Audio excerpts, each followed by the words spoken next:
information's there.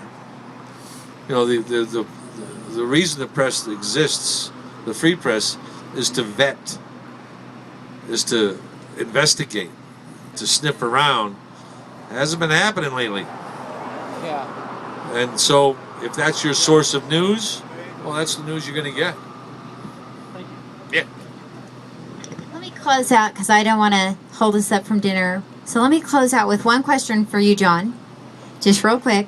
Sorry, I was going to. So when you heard this statement in the president's speech, and so just addressing the president when he said you didn't build that, how do you feel, you know, when you talk about vocation and you talk about hard work, you know, what were your thoughts on that?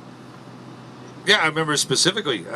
Just that story I told you about me, building that apartment building and putting the roof on.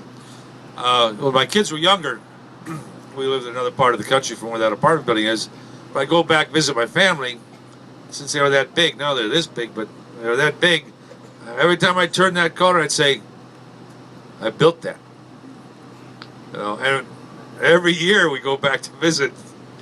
I built that. So after about 3 or 4 years, turn the corner, and both men goes, "Well, you know, Dad, you built that."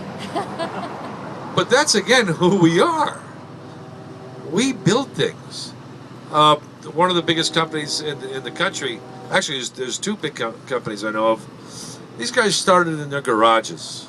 They started tinkering, putting things together in their basement, and luckily they had wives that understood and didn't call the loony bin come down with straitjackets.